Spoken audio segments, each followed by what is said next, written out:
স্বাধীনতা দিবসের প্রাক্কালে সাগরে ঘনিয়ে আসছে বর্ষর দুর্যোগ। আবহাওয়া দফতরের করা সতর্কবার্তার জেরে আগামী কয়েকদিন বঙ্গোপসাগর ব্যাপকভাবে উত্তাল থাকার আশঙ্কা রয়েছে। আর সেই কারণে বিপদের ঝুঁকি এড়াতে এবার নদীপথে নেমে মাইকিং শুরু করল সুন্দরবন পুলিশ জেলার ফ্রেজারগঞ্জ কোস্টাল থানা এবং নামখানা থানা। হাওয়া অফিসের খবর অনুযায়ী আগামী 15ই আগস্ট পর্যন্ত আবহাওয়া অত্যন্ত দুর্যোগপূর্ণ থাকবে। ভারী বৃষ্টির পাশাপাশি ঘণ্টায় 40 থেকে 50 কিলোমিটার বেগে ঝোড়ো হাওয়া বইবার প্রবল সম্ভাবনা রয়েছে।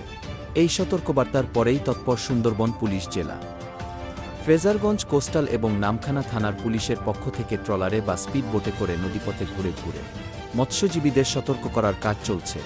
যে সমস্ত মৎস্যজীবী ইতিমধ্যেই গভীর সমুদ্রে মাছ ধরতে গিয়েছেন, তাদের অবিলম্বে নিরাপদ আশ্রয়ে বা বন্দরে ফিরে আসার নির্দেশ দেওয়া হচ্ছে।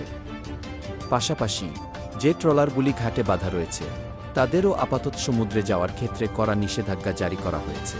প্রাণহানি বা ট্রলার ডুবির মতো বর্ষর দুর্ঘটনা এড়াতেই প্রশাসনের এই আগাম এবং তৎপর পদক্ষেপ।